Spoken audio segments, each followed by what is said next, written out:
crowd is going wild. A brand new season, that championship style. Big plays are coming, the rivalry's real. Get ready for that Pigskin Frenzy feel. It's college football, yeah, you know the deal. This is Pigskin Frenzy. Pigskin Frenzy. This spring outlook episode is going to be very interesting. And I will say interesting as in because I'm very intrigued by all four teams that we're talking about today. So all Big 12 slate today. We previewed an all ACC slate this past Tuesday. Go and give 308 a listen. This is episode 309, and I'm very intrigued by these four teams. I'm curious to see because I think, in a way, because they're all sort of playing each other, right? So it's like if they're all like really playing each other, one loss or one win over the other puts them in a spot, and if they end up losing, the other team gets back in it. Just mind-blowing college football. And that's why I love this game so much, and I love this sport so much. Guys, if you're not tuning in, tuning in on the regular with Pigskin Frenzy, you're going to want to start today. Big 12, all Big 12 spring outlooks. We're ready to rock and roll. Ladies and gentlemen, welcome to Pigskin Frenzy on this beautiful Thursday afternoon. Cloudy, but still beautiful Thursday afternoon. Thank you for joining us. I'm Joel Norris, and whether you're watching on YouTube, listening on Spotify, Podbean, or Apple, or catching us on True Voice, a big thank you for taking some time out of your Thursday to just sit back, watch, and listen to some college football coverage presented by me. If you're watching on YouTube, subscribe to the channel, like each episode, leave comments down below. Spotify, Podbean, and Apple. All you got to do is just share around with others and follow on there as well. Catch us on True Voice Digital, inspiring faith, inspiring content. Go and check us out on True Voice Digital, 247.com. There's also X, Instagram, and TikTok at Pigskin_Frenzy. You're going to get wild takes from the prodigy of college football. You're going to get awesome and interesting, exciting episode updates for Pigskin Frenzy as well. There's also the website www.pigskinfrenzy.weebly.com for all things Pigskin Frenzy. Guys, ready to rock and roll. A huge thank you for tuning in each and every Tuesday and Thursday. If you are on the regular here for Pigskin Frenzy, tuning in each and every Tuesday and Thursday. We're about 6,800, about to be at 6,900 all audio platform listeners, about to be at 97,000 YouTube channel views. A big thank you for tuning in each and every Tuesday and Thursday, because without you guys, we would not be, doing this show and putting on college ball content to the nines for you guys and the content that you want to see, because this is a we show. You wanted to see all Big 12. We're giving you all Big 12. We're going to talk about Texas Tech, Oklahoma State, Houston, BYU. You wanted to hear about this. We're giving it to you. So we're so thankful for you guys, and we're so fired up that you guys tune in each and every Tuesday and Thursday, because without you, we would not be able to do this show. And most importantly, we would not be able to do this show without our Lord and Savior, Jesus. We would not be in college football media. We would not be on YouTube and all across all audio platforms if it wasn't for him. So we give him all the glory, all the praise. Guys, it's the best decision you can ever make in your life, coming to know Jesus. If you don't know him, if you want to have any questions about it, and you want to come to know him, X, Instagram, and TikTok is at Pigskin_Frenzy, and the website is www.pigskinfrenzy.weebly.com. Home and About Me page. Use the contact info down below. You can contact me on all platforms and discuss coming to know Jesus. It's the best decision you can ever make in your life. He is Lord of Lords, and we are so thankful for him. We give him all the glory, all the praise for this show, because without him, we would not be doing this and fulfilling our dream, talking about college football, but most importantly, exalting him above all other, on all shows, networks, and shows, and above all things other than football or anything. We exalt him above everything else, because he is Lord and he is King, and he's the number one thing. So we exalt him, we praise him, and we glorify him. Guys, we're so thankful. Ready to rock and roll. College football talk now. Man, Big 12's interesting. And when I say interesting, it's because Utah can emerge. There's some wild cards like Kansas State. Colin Klein entering his first year as Kansas State football head coach and as a head coach in general in the Big 12. You still got Avery Johnson there at quarterback. Utah with Devin Dampier, and we will see how Rich Rod in West Virginia does. We'll see how what's going on with Cincinnati. I mean, after losing Sorsby to Texas Tech, we're going to talk about Texas Tech here in a little bit. But these teams right here, Baylor is another one. Baylor is another one. TCU trying to rebound after Josh Hoover left for Indiana. See what Sonny Dykes does with the Horned Frogs. Baylor with DJ Lagway coming from Florida to Baylor. See what Dave Aranda does down at Baylor. There's a lot to be interested in with the Big 12. A lot. It's wide open, it seems like. But these teams are really I will say kind of interesting ones. We got two really big front runners in this one, but you also got teams that could reemerge. I'll say three front runners and one that could reemerge. And I will tell you, because I said three front runners and one that could emerge, I will label them so you know who I'm talking about here in a little bit.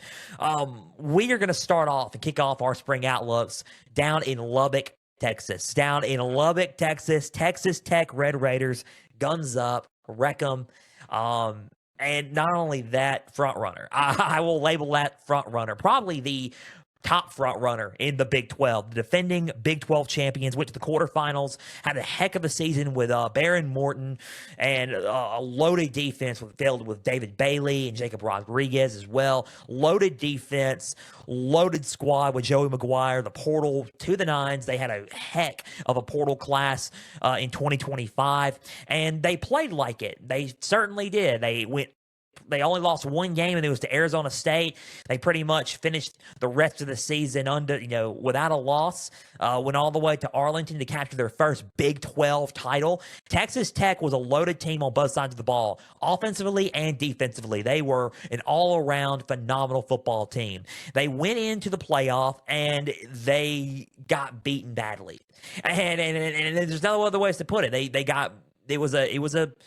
It was a lopsided victory for the Oregon Ducks. They played Oregon in the Orange Bowl in the quarterfinal, and the quarterback presence wasn't there.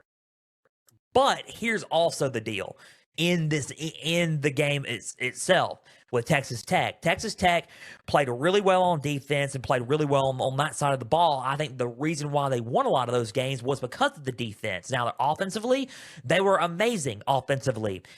Utah was a crazy football game. Turnovers to the nines on both sides of the ball, on both teams, on both sides of the ball, both with Utah and Texas Tech. I think here's the deal with this, and a lot of people have been saying that, and I'm kind of on this settlement as well. They did upgrade at quarterback, and a lot of everyone's going to say, dude, that's not really fair to Baron Morton. It's not fair to the quarterback room. I understand your point, but I will say this. A lot of the games that they played, and you can go back and watch a lot of them, they probably could have lost and probably were struggling a little bit in some of those games. When they did win, it was because of quarterback play. Oregon was one of them. The reason why they lost to Oregon was a lot of it was quarterback play in that one. It finally just came unglued for Texas Tech in that quarterfinal game in the Orange Bowl. But now they're back, defending Big 12 champions. They won their first Big 12 title, right? Their first Big 12 title in program history. Now they're trying to repeat and do that same settlement and go back-to-back in the Big 12 and try to make it back to the college football playoff. Baron Morton is no longer the quarterback there. He is gone. He is out of eligibility. Enter transfer quarterback from Cincinnati, Brendan Sorsby. And I said that Sorsby was probably going to be one of, if not the best quarterback out of the class, or out of the portal class in 2026. It was down between Texas Tech and LSU. He chose Texas Tech. He said it was because of the facilities and the program. Maybe it was. I think a lot of that had to do with NIL, but I mean, who knows, right? Who knows? But he's there. He is the quarterback for the Texas Tech Red Raiders. Immediate upgrade. He can run the ball very well. His decision-making is pretty good. He's got a cannon for an arm. I think he's more of a mobile quarterback that Morton was a little bit mobile, but not like Sorsby. Sorsby provides an out with his legs, like if you're in trouble and there's nobody open, if you try to scramble for some extra yardage, he can provide that for you. And I think Texas Tech needed that. They needed that last year. They probably could have won the whole thing if they would have had that, maybe. But they have it in 2026. They lose some guys on the defensive side of things, and we're going to talk about that here in a little bit. But they bring back all their staff. They bring back a lot of guys, including Sorsby coming in. They loaded up in the portal, a top portal class once again in 2026, top 10 portal class in 2026. And they're looking prime and ready to make another run at a Big 12 title. So we're going to go with our spring outlooks, and we're going to talk about Texas Tech and discuss them here. I think if we talk about Texas Tech, obviously, and yes, I am pulling up the notes and the roster pages here for them. I think Sorsby can be a spring outlook, maybe a one spring outlook. I do want to see who comes in, though, for the defensive side of things. I think the defensive side of things is very, very important for this team. I really do. I think the defense is very important for this team, and we're going to discuss that as well because they do lose David Bailey. They do lose Jacob Rodriguez on the linebacker spot. So, obviously, that's what I want to know. That's what I want to see. Mac Leftwich is back as offensive coordinator. Shael Wood is back as defensive coordinator for the team. Joe McGuire comes back as well. I do want to see defensively what the team's going to look like as well. I know Sorsby's a heck of a quarterback, and I'm not too worried about Sorsby at quarterback. That's going to be their starting quarterback for Texas Tech. All right, so I'm not too worried about that. I think the number one thing that I want to start off with, and we're going to kick it off with Texas Tech, the number one thing that I want to see, to me, is defense. And I want to see who replaces a David Bailey at the edge. I mean, David Bailey was an immediate impact player. I want to see what's the edge rushers going to look like and what's everything going to look like on the defensive front. I think that is my number one thing that I want to see from Texas Tech. And how are they going to look there, right? How are they going to look there on that side of things? So to me, that's number one. Defenses and like replacing a lot in the trenches because they were really good in the trenches. I want to see how they kind of retool in the trenches in the spring and who kind of replaces and takes that leap to being that next best edge rusher on the defensive front. So that's number one for me for Texas Tech. I mean, I would like to see what's going on with the offensive line as well. They do lose some on the offensive line, but not a whole lot. But number two would be the offensive line for Texas Tech. How are they going to be heading in to the spring and heading into the fall? I want to see what their offensive line is going to look like as well. Curious about that for Texas Tech. Number three, third, and finally, and you know what? We'll just put it because he's a good quarterback, and we're gonna talk about it. How is Sorsby going to be in the spring? That's my third and final one for Texas Tech. How is Sorsby going to be? And a lot of people are going to think he's going to be fine. He's one of the best out of the portal, probably going to be one of the best in college football coming back in 2026. Maybe, yeah, sure. But how is he going to get adjusted to Texas Tech? What's the difference going to be between Morton and Sorsby and kind of that deal, right? I want to see how the adjustment is made there, going from Cincinnati, going from Texas Tech, and the game plan revolving around him as well. So that's what I kind of want to see from Texas Tech in the spring as they head in to the fall. So really, that's my spring outlook on Texas Tech. To me, they're a clear front runner. Their spring game is April 17th. They're going to do a Friday Night Lights version of a spring game here. Friday, April 17th is their spring game. Cannot wait for it. The spring practices are underway. Number one, defensive trenches and the defensive line. Who's going to replace David Bailey on the edge, and what's the defensive line going to look like as they head into the spring? Number two, the offensive line. What's that going to look like for Texas Tech? And then number three, I want to see what's going to, the adjustment between Morton and transition between Morton and going from them to Sorsby at the quarterback spot. So those are really my three things that I want to see from Texas Tech, and I'm kind of curious to see what's going to happen there for the Red Raiders. Like I said, April 17th is their spring football game. We will have spring results on them within the next few weeks when we do our spring results. Within the next few weeks, we'll do that. That is our spring outlook on Texas Tech. I labeled them front runner, and I'll tell you why, because I do think they are the front runner in the Big 12, obviously. The way they're stacked, the way they are loaded, roster and talent-wise, and on paper, they bring back all their coordinators, they bring back all their coaching staff. Joe McGuire is coming back. They have a lot coming back, including, like I said, if you besides maybe Sam Levitt, maybe the best quarterback from that portal class in Brendan Sorsby. He fits the offense. He fits their system. I'm not too worried about Texas Tech. A lot of people are going to say you just gave a spring outlook on them. I know those are concerns, but they're kind of minor concerns because I believe in Joey McGuire and this coaching staff. I think they're going to be probably the front runners in the Big 12 to win the conference again. So kind of pre-spoiler on conference standing projections there for June, but Texas Tech is prime and loaded, man. They look ready to rock and roll for another run and try to go back to the college football playoffs. So Texas Tech, for me, that is my spring outlook on them. Front runners. Like I said on the show, front runners. We're going to move on and go to our second because we have 3 more to go. Oklahoma State. Oklahoma State. Reemerge is the word. That's the reemerge team, is Oklahoma State. A lot of them are front runners. The reemerge team is them. You're going to be surprised on the other one. Like, really? You're going to put them as the front runner? But I'll get to that here when we do our outlook on them. But right now, reemerge Oklahoma State. Oklahoma State last year did not have that good of a year, obviously. It just was rough. It was difficult. I kind of had a feeling that if a lot of stuff was going to go down, because the year prior in 2024, there were some issues already with head coach Mike Gundy there. Shout out to Mike Gundy. He's the man. I'm not going to say he's the man. He's 40, but he is the man. He's awesome. But I like me some Mike Gundy. There were some issues already brewing there. Then they brought him back for another year just to try again, and then the issues were just mounting. The losses were just coming and coming and coming. It just wasn't working. And he was let go. They didn't finish the season with him. They let him go. And Oklahoma State was looking for a head coach.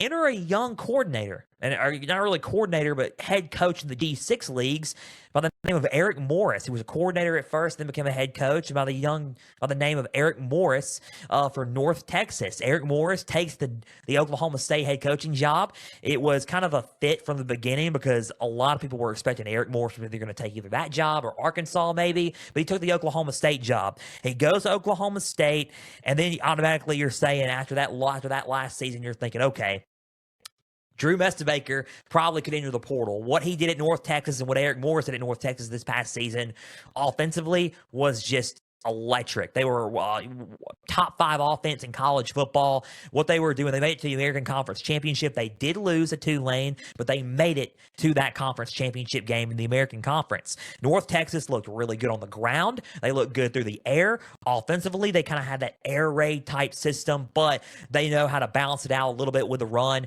They can spread out a little bit, and they're really, really good in those type of spread formations there. So Eric Morris is really good at that offensively, trying to bring that offensive firepower and that flashiness back to Stillwater.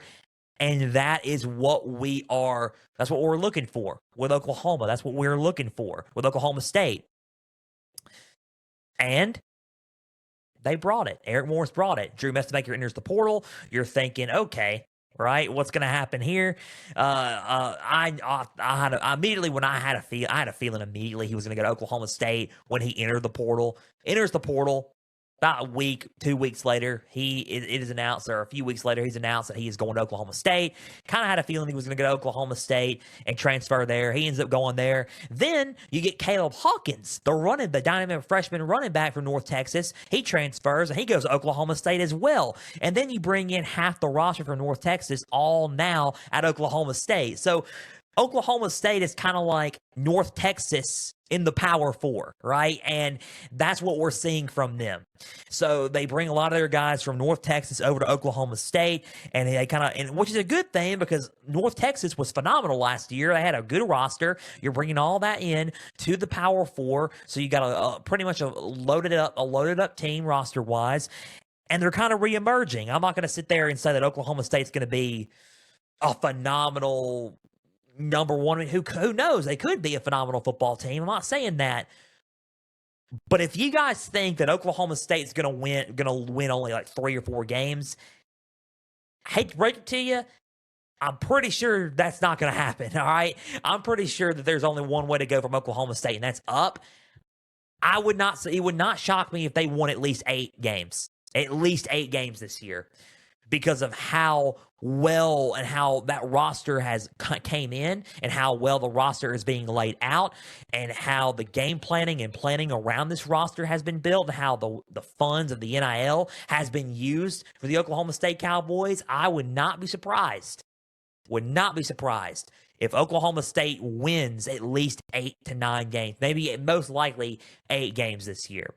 I think Mestemaker is going to be one of the most underrated quarterbacks in the Big 12.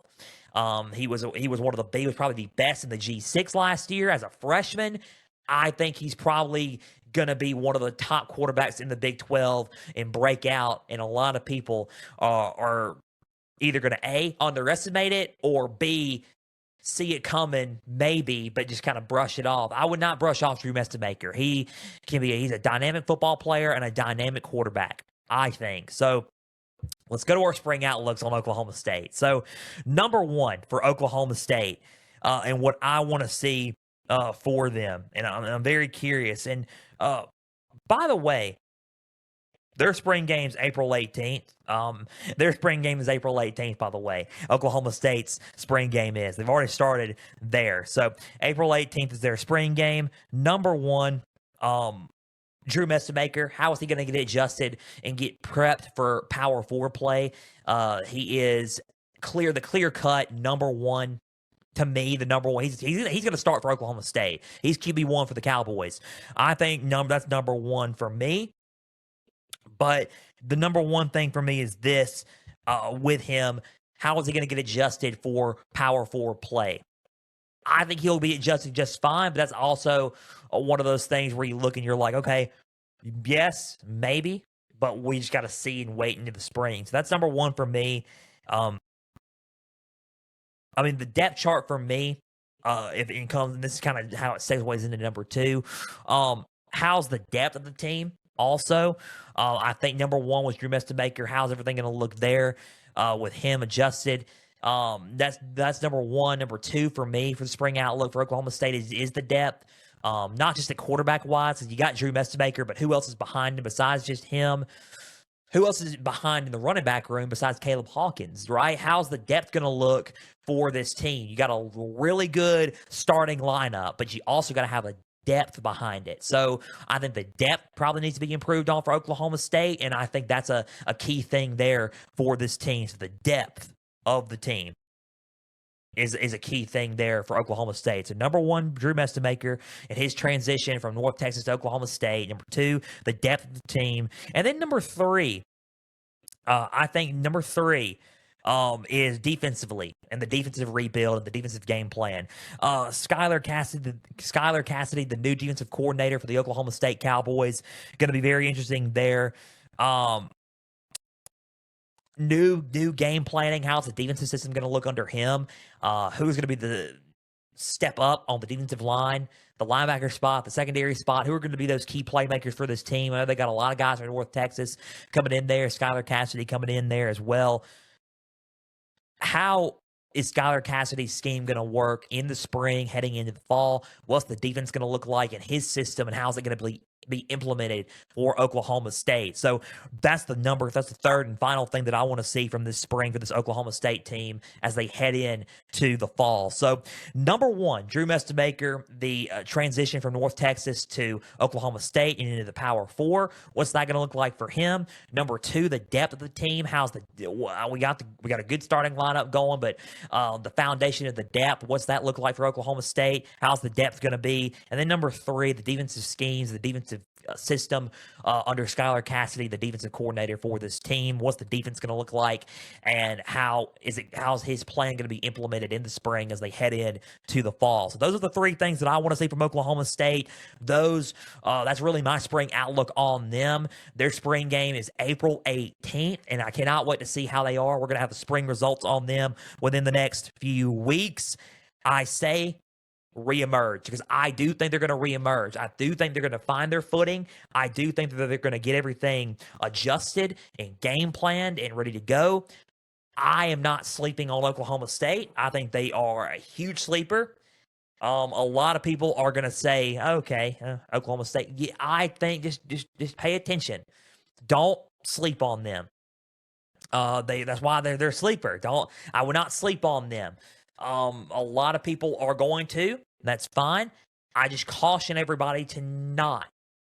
I think they're gonna have a huge jump. Let me just put it that way. They kind of remind me, if you want to look at it before we go on to the other two teams, they kind of remind me of Auburn a little bit, in a way. Like, when I think about it, they're like Auburn, and I think Auburn's going to have pretty good success under Alex Golish in the SEC. I think Oklahoma State's like that. I think they're the Auburn of the Big 12. They're going to reemerge, and a lot of people are going to be like, okay, were we really ready for this? Don't know if you are yet. So I'm just preparing everybody who watches this sport and who's watching on Pigskin Frenzy. Just prepare, all right? Just don't sleep on them. Prepare for that, all right? So that really is my spring outlook for Oklahoma State. They are kind of a reemerging team. So that's my thoughts on Oklahoma State. That was Texas Tech's spring outlook and Oklahoma State's spring outlook. Two more teams, and we're going to rock and roll.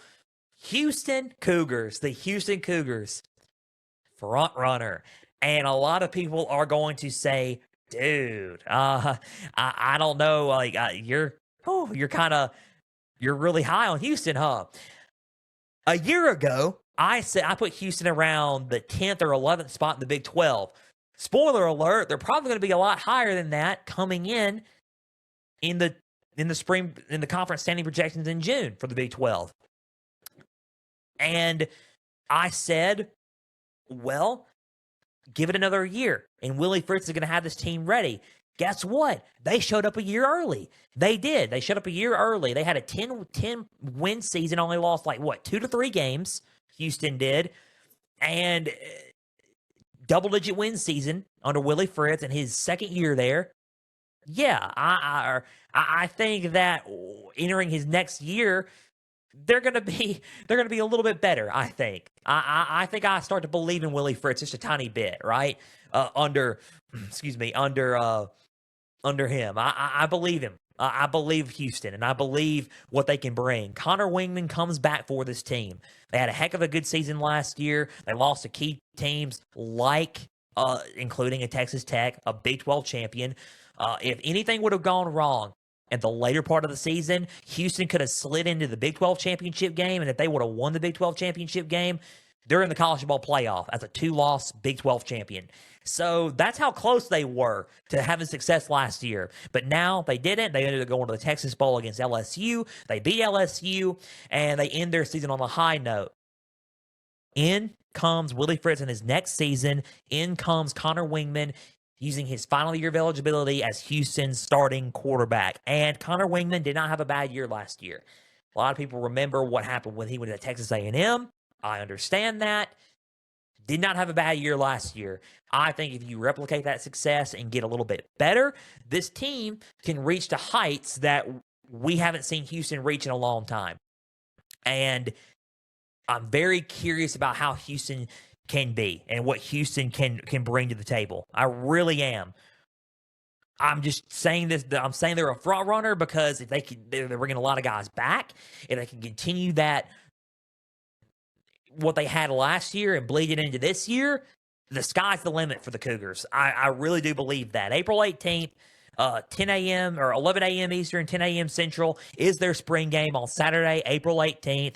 That is their spring game, and it is significant because it is the year 3 under Willie Fritz. So we are ready to rock and roll here for our spring outlooks for them. So they bring back Amari Thomas. And that helps bring them back at like a veteran presence at wide receiver, which is pretty good. Amari Thomas comes back, Connor Wingman comes back at quarterback, and then you get guys through the portal because Houston had an underrated portal class as well. You get guys through the portal that are going to be huge, immediate starter additions to this team. That's going to help this team out a lot on both sides of the ball. Guys like Mekhi Hughes at running back, he reunited with him from Tulane. He was always a Willie Fritz guy. Javon White from Tulane, defensive back. Then you got Jalen Mayo, defensive back as well. He was from the FCS level as well. And then from Oklahoma State, Demarion Thomas. So that helps bolster up that defensive line as well. So those are some additions, portal additions as well. You got Keyshawn Henderson coming back in, who that provides tremendous depth for this team. He's coming in as a true freshman, backing up Connor Wingman. He's the future of that Houston team if he does not transfer out. It provides tremendous depth in case anything happens to Connor Wingman. So quarterback room secure. They do have some departures, especially at the tight end spot, and we're going to talk about that here in a little bit for Houston. So they do have a challenging schedule. Could they get past it? We're going to see here.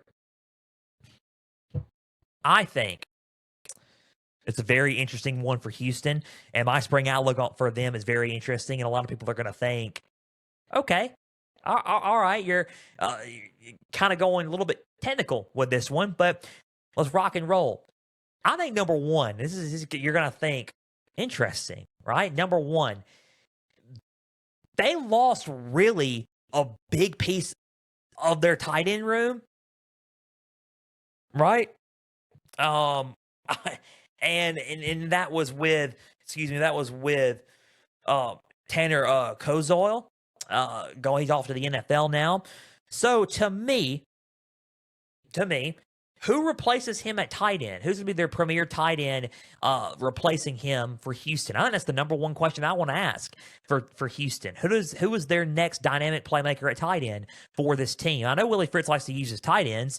I want to know who's the next dynamic playmaker at tight end for this team. You have junior tight end Patrick Overmeyer. Overmeyer could be a really dynamic. He's 6'5", 230 pounds. He could be that dynamic playmaker at tight end, and who most likely will start for this team. Patrick Overmeyer for Houston. He could be that dynamic playmaker at tight end, or is it going to be somebody else for tight end for Houston? That's the number one thing that I want to see for the Houston Cougars there. So number one to me, who replaces Tanner Kozoil at tight end, and who's going to be that dynamic, that next playmaker at tight end for Houston? That's number one for me. I think number two for me as well is, if you want to look at running backs, is Mekhi Hughes going to be the day one starter for Houston. I think that's number two for me. It's going to be the day one starter for this team is Mekhi Hughes, because I know you replaced Dean Connors. He's leaving, and he's off to the NFL. So is Mekhi Hughes going to be that number one running back spot for Houston? Is it going to be him, or is it going to be somebody else in the running back room for Houston? What's the running game going to look like for Houston? That's the number two thing that I want to see for the Houston Cougars as well. I think they have some good running backs along with Mekhi Hughes. I just want to see who's going to be the primary back for the Cougars as well. So that's number two for me. I think number three is very important, and I think this could set them back a little bit if they don't get it under control. And I want to see what's going to happen in the spring as they head into the fall with this one. Number three, the special teams. A lot of people, you're like, dude, you haven't mentioned really special teams on a lot of guys, on a lot of teams. I think special teams is a primary cause of concern for Houston. It was a little bit last year, not too bad, but Ethan Sanchez is no longer their kicker. Who's going to take the reins to be their kicker? I think punting for them needs to be improved. I believe, and that's just me, I think punting needs to be just improved a little bit. I think punt returning needs to be improved a little bit. Kicking probably needs to be improved a little bit. You got Jonathan Demos from, he is a hometown guy from Houston, Texas, 185 pounds, 5'10". He can be that next kicker for Ethan Sanchez and replace him there. But it's not just about kicking. I think not just about punting. I think that returns and just special teams in general needs to be improved a little bit as well. That's it. I think that's the really only primary cause of concern for Houston, because it could lose games. Special teams can lose games. You got to have a really good special teams, right? So number three for me is Houston special teams. What's that going to look like, and how can they improve that as they head into the fall? That's the third and final thing that I got for the Houston Cougars. Their spring game is April 18th. Cannot wait to see what the Houston Cougars are going to bring to the table. Willie Fritz in his third year as Houston coach. Cannot wait to see. Number one, is, to me, tight end. What's it going to look like? Playmaker wise, who's going to replace Tanner Kozoil at tight end? What's the tight end room going to look like? What's the running back room going to look like? That's number 2 for me. And then who's going to be the primary back besides just Mekhi Hughes? If it's going to be Mekhi Hughes, great. But who's the next? Is he going to be the primary back, or is it going to be somebody else running the rock? So what's the running game going to look like for Houston? And then number 3 is special teams. Can they improve their special teams in the spring as they head in to the fall? So that's my spring outlook on Houston. April 18th is their spring game. We will have spring results on them within the next few weeks. As we close on this one and then go to our last but not least one for BYU. But Houston, to me, is a front runner because what they did last year was pretty impressive. I think they have the talent to do it again. I think they will be at the top of the Big 12 if they play and kind of replicate what they did last year and bleed that in to this year. If they bleed it into this year, that's a team that's probably going to be at the top of the Big 12 and at the top of a lot of people's Big 12s. They have a legit shot at gunning for the conference title and being in the conference championship next year. So take it with a grain of salt. That's all I'm going to say. Just don't have to listen to me, but I would listen to me. That's all I'm going to say. Prodigy talk for Joel Norris here. Prodigy college football talk here. So last but not least, we're moving on. Last but not least, before we wrap up, BYU. Very interesting team. Front runner, obviously. Those are the 3 front runners. That was the re-emerging team with Oklahoma State. BYU's a front runner. They have to be a front runner. They're bringing back key talent on the offensive side of the football. Maybe they replace a little bit of their defense. Sure, I think their defense needs to be retooled 100%. When you lose a guy like Jay Hill to Michigan, that's going to sting a little bit.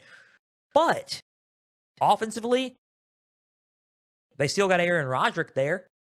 Kalani Sitake still there as their head coach. Bear Bachmeier coming back, was a solid quarterback for them, especially in the running game, how tough and physical he was. He threw the ball very well in certain situations besides the Texas Tech games. LJ Martin coming back on the ground game for this team. Tremendous football players coming back. He was a Big 12, I believe he was Big 12 Offensive Player of the Year, if I'm not mistaken, for BYU. Offensive. He was a Big 12 player or All-American, was LJ Martin as well. Freshman quarterback of the year was Bear Bachmeier. Huge returns there on the offensive side of the ball. They had a really good year last year. They were a very tough physical football team. Defensively, they were very tough. They went undefeated all the way up until the Texas Tech game, and then they went to the Big 12 championship because really they didn't lose anymore. They kept winning. But the Texas Tech losses were just so lopsided. They just really couldn't sneak in, get that Big 12 title, and go to the college football playoff. They were just so lopsided.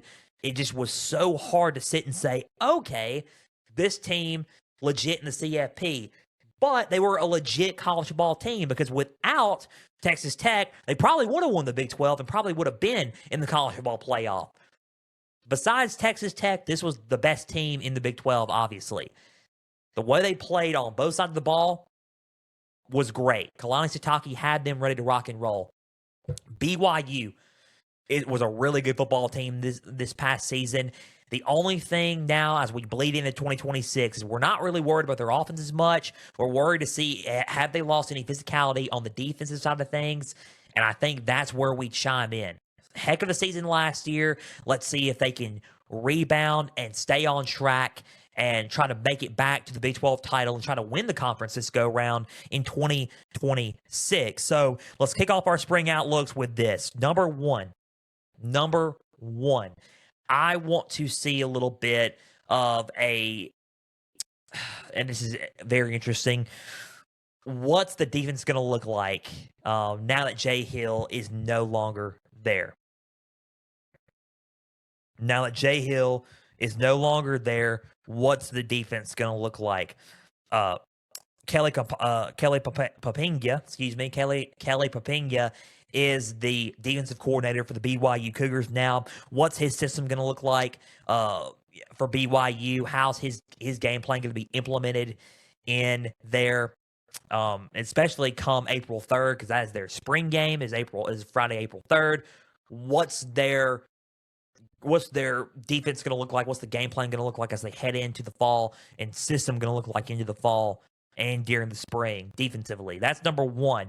Number two, physicality. Are they still going to be physically tough, especially on the defensive side of the ball? Because that kind of ties into number one, defensive system. But number two, how physical are they going to be on defense? I think that's the number two thing for them. Because they were a very physical team last year.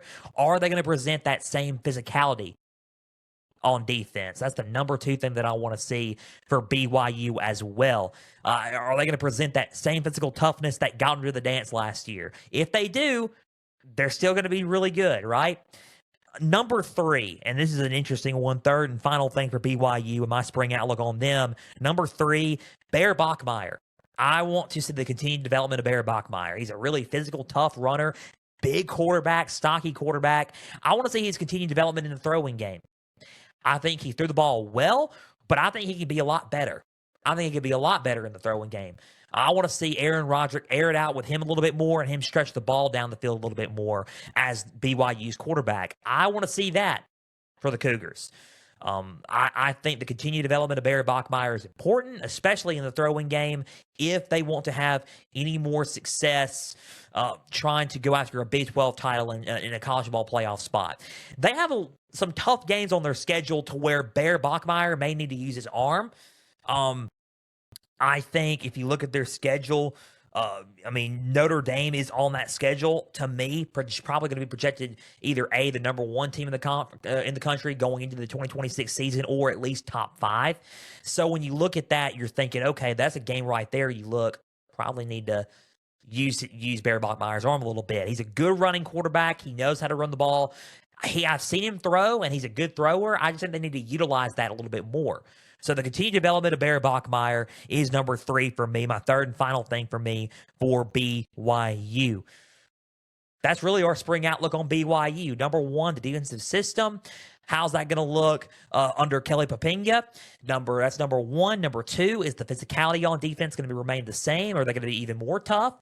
How's that going to look for BYU? And then number 3, third and final thing, the continued development of Barry Bachmeier in the throwing game. I want to see that, and I want to see how well he can stretch the ball downfield in the spring as they head in to the fall. Those are the 3 things that I want to see from BYU. Their spring game is April 3rd. Cannot wait to see what they're going to bring to the table. April 3rd, spring game. They are, and we'll have our spring results on them in a few weeks as well. Same format, same episode with Texas Tech, Oklahoma State, and Houston, BYU. I say that BYU was a front runner because of what happened last year. If they can continue that same toughness, if Barry Bachmeier can throw the ball a lot more and balance it out, still run the ball with Barry Bachmeier, because he's a good runner. He's a tough runner. He's a bruiser when he runs. He lowers his shoulder real tough. But if you throw the ball a lot better with him and do some more wonders with him in the throwing game, BYU, along with LJ Martin running the ball too, on offense can be deadly. And then you can get if you just implement the system on defense, get everything going on defensively, toughness-wise, BYU could be a team that, just like last year, is a team that you look on your schedule and you're like, okay, this team's going to give a team problems. There you go. And that's BYU, because they were that last year. So let's see how they can transition in 2026, because I know they lost a lot, but if they can replicate what they did and find a way to replicate what they did in 2025, BYU's got a legit shot at making some noise again in 2026. So that's my spring outlook on them. That was my spring outlook on Texas Tech, Oklahoma State, Houston, and BYU, all Big 12 spring outlooks, and we are out of time. A big thank you for taking some time out of your Thursday to just sit back, watch, and listen to some college ball coverage presented by me. If you're watching on YouTube, subscribe to the channel, like each episode, leave comments down below. Spotify, Podbean, and Apple. All you got to do is just share around with others and follow on there as well. Catch us on True Voice Digital, inspiring content, faith-based analysis and content, and awesome shows on there. TrueVoiceDigital.com, 24/7, unfiltered faith and unfiltered bold faith and unfiltered analysis as well, especially on a lot of their programs as well. Either X, Instagram, and TikTok at Pigskin_Frenzy. Follow lots of pages there. You're going to get episode updates and crazy takes from me, the prodigy of college football. You're also going to get episode updates for Pigskin Frenzy as well as the website www.pigskinfrenzy.weebly.com. Guys, we are super fired up as we continue on with our spring outlooks. Next week is our last week of spring outlooks before we move on to our spring results. So next week, we got huge editions of them, and you guys have been kind of asking for them, and we are going to bring them to you as everyone's been kind of talking about them. So coming up, really, on Tuesday's episode of Pigskin Frenzy, our next round of spring outlooks begins, and we have a new coaches edition of spring outlooks, and we are fired up about that. A lot of people are going to say, okay, we've kind of been interested in these teams. We kind of want to see your analysis on them in their spring. So I'm glad you mentioned them. New coaches edition: Kentucky, Arkansas, UCLA, and Ole Miss. A lot of people are going to say, Ole Miss, really? It's just Pete Golding. We saw Pete Golding in the playoff. A little bit of a different story, and we'll explain that on Tuesday's episode. So a little bit of a different story there. But Kentucky, Arkansas, UCLA, and Ole Miss, new coaches edition spring outlook will happen on Tuesday's show of Pigskin Frenzy. Guys, we are so thankful for you guys for tuning in each and every Tuesday and Thursday. We could not do this show without you guys, and we could not do this show without our Lord and Savior Jesus. We give him all the praise and all the glory for letting us be a part and do this in college football media and be a part of Pigskin Frenzy and exalt his name and glorify him across all platforms. Guys, we cannot wait for Tuesday. New coaches edition: Kentucky, Arkansas, UCLA, and Ole Miss. We will see you then on Tuesday. Until Tuesday, I'm Joel Norris. We're signing off. Hope everyone has a great weekend. We'll see you Tuesday. For everybody out there, please and always stay the course.